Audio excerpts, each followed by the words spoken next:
Salut, on se retrouve aujourd'hui pour un nouvel update lecture et on va commencer tout de suite avec un roman qui m'a été envoyé en service presse par son auteur Sarah Delille. Il s'agit de Rage et de Feu et paru aux éditions Nanachi.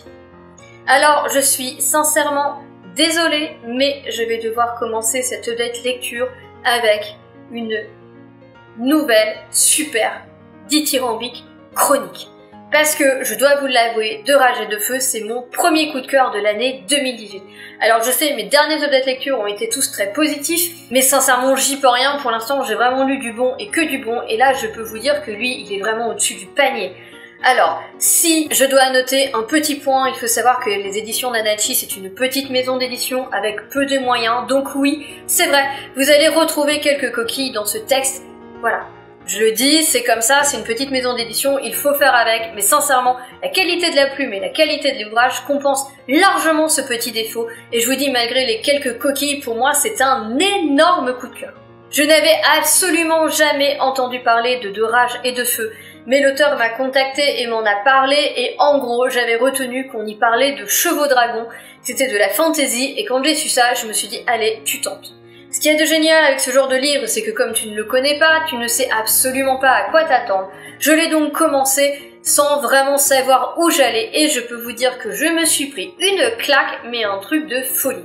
Bref, la seule chose que j'attends, c'est la suite avec grande impatience. Alors parlons 2 minutes de l'histoire. C'est un roman qui est un petit peu difficile à classer entre la SF, le post-apo en fait, plus exactement, et la fantasy. En gros, je m'explique. Nous sommes sur notre terre, mais bien longtemps après qu'une immense guerre, appelée la Grise Guerre, je crois, a tout ravagé sur son passage. Pour des raisons que je vous laisse découvrir, notre terre donc est presque devenue un univers de fantasy. Relativement médiéval, malgré quelques petites touches de notre ancien monde ici et là, et sincèrement c'est super bien fait, et peuplé de créatures appelées les Enragés, ainsi que de chevaux dragons.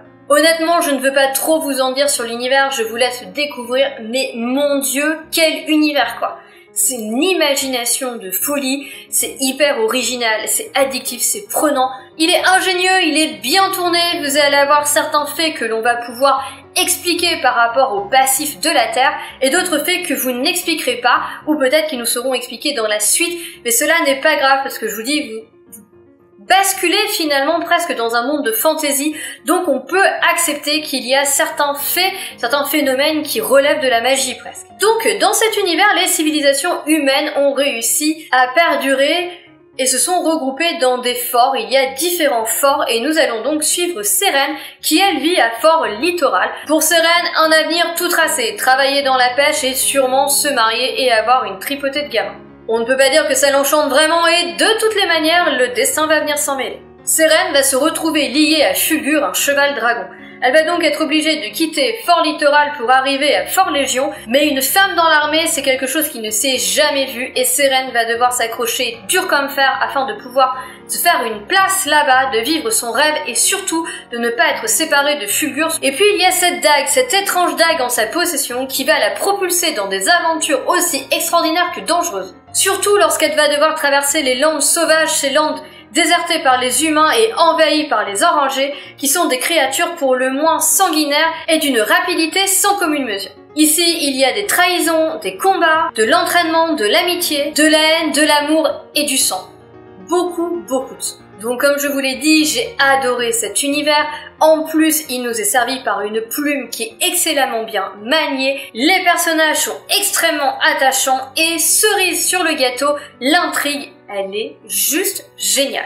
Cette intrigue, elle est bourrée de retournements de situation, elle va dans des directions auxquelles on ne s'attend pas, et surtout l'auteur nous mène en bateau à un point qui est assez inimaginable. Il y a d'ailleurs certaines scènes qui sont assez visuelles, le genre de choses que l'on peut d'ailleurs retrouver très facilement dans les films, où on vous conte une action, et après en fait vous allez vous rendre compte que vous n'avez pas eu tous les éléments, puisque à ce moment-là, c'est souvent Sérène qui est à l'origine de ça. Sérène va agir en secret parce qu'elle a un plan dans la tête et qu'elle ne veut pas que les autres le découvrent et vous non plus. Et donc finalement, ce n'est qu'à la toute fin que vous allez comprendre la finalité de son action et qu'elle va vous expliquer ce qu'elle a fait très exactement. C'est hyper visuel, c'est super bien tourné, c'est hyper addictif et c'est génial, surtout que les idées sont super bonnes et ultra crédibles. Après, voilà, moi, dans mon grand masochisme, j'adore ça, mais il faut savoir que Sarah Delisle n'hésite pas à nous faire souffrir, puisqu'elle n'hésite pas à faire souffrir ses personnages, mais des fois dans des situations auxquelles on ne s'attend pas, ce qui fait qu'au final, je me suis mise à stresser pour mes personnages, j'étais embarquée dans un maelstrom d'émotions, parce qu'en fait, je savais qu'au final, rien n'arrête cet auteur, mais moi, les personnages, j'y suis complètement attachée. Du coup, ça a rendu ma lecture totalement addictive, et je n'arrivais pas du tout à lâcher ce roman. En fait, je ne pouvais pas arrêter de lire tant que les personnages n'étaient pas en relative sécurité, et autant vous dire, les moments où ils sont en relative sécurité sont plutôt rares. Et puis, les derniers personnages à part entière, parce qu'ils le sont, ce sont les chevaux dragons. Ils sont magnifiques aussi bien mentalement que physiquement, et c'était un vrai bonheur de les suivre. Sincèrement, je les ai adorés. J'ai continué sur de la fantasy, mais dans un style de fantasy totalement différent, puisque j'ai sorti le tome 1 de La main de l'empereur par Olivier Gay, et paru aux éditions Bragelonne. Alors je vais pas vous le cacher, je vais continuer ici avec les très bons avis, puisque j'ai totalement adoré ce roman, que j'ai sorti très peu de temps après avoir lu La magie de Paris. La magie de Paris, c'était le roman qui m'a permis de découvrir les univers et la plume d'Olivier Gay, et j'avais vraiment du coup envie de me pencher sur sa saga de fantasy adulte. Donc La main de l'empereur, ce roman est un diptyque, et de ce que j'en ai compris, ces deux romans ont été écrits après Les épées de glace, mais chronologiquement les événements se passent avant, puisque nous allons découvrir la vie de Rec, qui, si je ne me trompe pas encore une fois, est le père du héros des épées de glace. Bref, ici, nous allons tout simplement suivre la vie de Rec, qui est, il faut l'avouer, un personnage pas vraiment banal. Et dans cette fantaisie, finalement, nous allons vraiment nous accrocher à ce personnage, puisque nous allons le suivre avant même sa naissance, jusqu'à peu près ses 24 ans. Il a une vie qui n'est vraiment pas de tout repos, puisque finalement il grandit sans savoir qui sont ses vrais parents, il va être élevé par une prostituée, il va devenir un gladiateur de renom, sauf que pour une raison que je vous laisse découvrir, on ne voudra plus de lui dans l'arène. Il va se retrouver bon gré mal gré enrôlé dans l'armée de l'empereur, et va donc aller combattre les Kushites contre qui l'armée impériale est en guerre depuis des décennies. La suite des événements, je vous laisse à découvrir, mais autant vous dire que il se passe une multitude de choses ici, que l'on n'a vraiment pas le temps de s'ennuyer, et que surtout l'action est tellement variée qu'il n'y a jamais aucune répétition.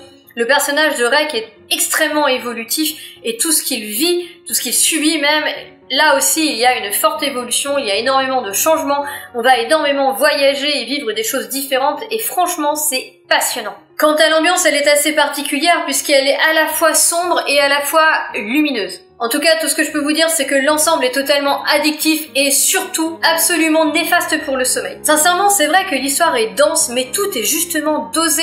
Il n'y a aucun moment où l'on se dit « oui, mais là, il y a des longueurs. Ah oui, mais là, non, au contraire, il me manque des informations. » Je trouve qu'on a vraiment toutes les informations qu'il nous faut et que rien n'est en trop et qu'il ne manque rien, et je trouve ça assez exceptionnel lorsque vous comptez 24 ans de vie d'un personnage de réussir à donner juste ce qu'il faut à son lecteur. En tout cas, le fait de le suivre pendant 24 ans lui donne énormément de profondeur puisque vous le voyez se construire peu à peu, vous voyez les épreuves qui vont le marquer et qui vont faire de lui la personne qu'il devient, et c'est bon aussi pour les personnages qui l'entourent, qui vont graviter autour de lui pendant soit toute sa vie, soit une partie de sa vie en tout cas, et donc évidemment tout ce travail sur les personnages, ça vous donne des personnalités hyper marquées, hyper riches. Après vous les appréciez, vous ne les appréciez pas, et tout ce que je peux vous dire c'est qu'ici tout le monde est humain, il n'y a aucun manichéisme, tout le monde a des qualités, tout le monde a des défauts, et notamment Rec, il est empli de défauts. Il est extrêmement complexe, il est pas tendre pour un sou, mais quand même je dois avouer que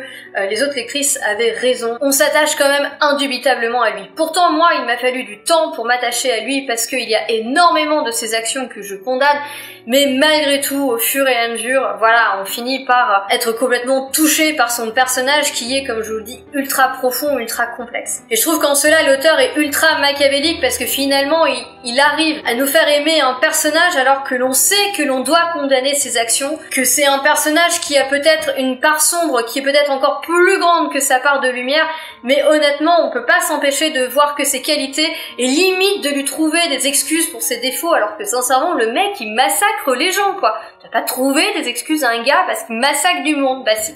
Bon, vous l'aurez compris, Rec est le anti-héros par excellence, mais sincèrement, est-ce qu'ils ne sont pas les meilleurs ? Le seul petit point que je pourrais noter sur lui, c'est qu'il a quand même une chance insolente et peut-être un petit peu trop. Après tout, avec tout ce qu'il fait subir aux autres, moi je trouve qu'il mériterait d'en chier un peu plus.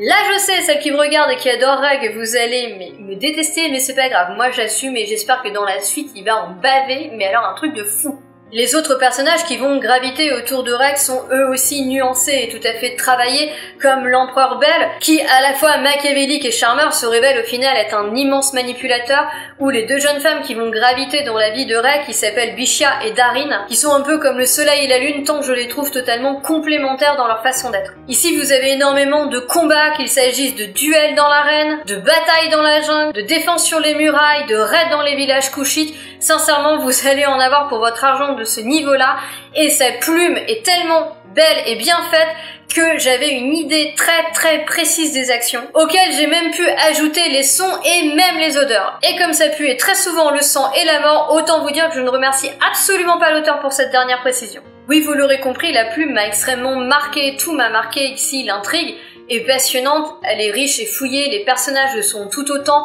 c'est un roman que j'ai adoré, et notamment lorsque vous finissez ce roman et que vous vous rendez compte de tout ce que vous avez vécu entre guillemets aux côtés du personnage, que vous vous remémorez le début du roman, que vous dites mais oui c'est vrai on était là, c'est là que vous vous rendez vraiment compte de tout le chemin que vous avez parcouru et de l'extrême richesse de ce roman au final. Et puis la dernière page. Mais est-ce que j'en parle de la dernière page? Sincèrement? Mais heureusement que le tome 2 est sorti et que je vais pouvoir le lire bientôt parce que je suis restée totalement sur le cul. Ensuite, le troisième et dernier roman dont je voudrais vous parler dans cette update lecture, c'est encore un roman d'un auteur français puisqu'il s'agit de Mémoire d'ange, le tome 1 par Michel Beck et paru aux éditions La Cerise sur le Gâteau. Donc c'est ici un roman qui fait partie de la sélection pour le prix de l'imaginaire 2018, autrement appelé le PLIB 2018. J'ai donc acheté ce roman dans le but de pouvoir le lire avant fin février, puisque fin février, il faudra que nous sélectionnons les 7 romans que nous souhaitons aller voir en finale. Mémoire d'ange, c'est un roman fantastique qui va évidemment vous parler d'anges et de démons, mais aussi de potentiel. Ici, vous allez rencontrer Lily, une ado de 17 ans, qui est un petit peu perdue dans sa vie puisqu'elle vient d'enterrer sa mère. Mais son monde va encore plus être bouleversé le jour de l'enterrement puisqu'elle va faire la connaissance de Matthew et par là même faire la connaissance de ce monde d'anges et de démons. Matthew va en effet lui apprendre que Lily est une potentielle, c'est-à-dire qu'elle a le potentiel d'être transformée soit en gardienne et donc être du côté des anges, soit en chasseuse et être donc du côté des démons. Poursuivie par les démons, menacée par d'autres anges, Lily va avoir une vie pour le moins peu reposante, mais malgré tout sa rencontre avec ce jeune homme ne lui apportera pas que du malheur. En effet, Lily n'est pas indifférente à Matthew et Matthew ne reste pas indifférent devant Lily. Ce que j'ai aimé ici, c'est que la romance ne prend pas franchement le premier plan. Certes, les deux ont des sentiments et comme vous pouvez sans doute l'imaginer, un ange n'est pas censé tomber amoureux d'une humaine. Mais j'ai trouvé ici que la romance est bien dosée, elle est vraiment pas lourde, sincèrement, elle se passe très bien. Surtout qu'il y a vraiment multitude d'autres actions autour et donc on ne s'ennuie pas un quart de seconde et on n'est pas paumé dans tous les sentiments. Alors certes, aujourd'hui on commence à trouver pas mal de romans qui vont traiter des anges et des démons, malgré tout, je trouve que celui-là s'en tire très bien puisqu'il sait nous offrir quelque chose d'assez original, notamment avec ce rôle de potentiel qui change un petit peu tout. En tout cas, c'est hyper prenant et totalement addictif. Je ne sais pas vraiment vous dire pourquoi, mais c'est vrai que c'est addictif, je l'ai lu très vite. Alors après, les livres de La Cerise sur le Gâteau sont aussi très bien faits, ils sont extrêmement aérés, ils ont un format qui se tient bien en main. C'est vraiment soigné et j'aime beaucoup et je pense que ça aide à vraiment bien lire, mais aussi l'histoire aide sincèrement. C'est prenant, on a envie de savoir ce qui arrive aux jeunes gens, surtout qu'ils sont tout un groupe et qu'il lui arrive quand même pas mal de mésaventures.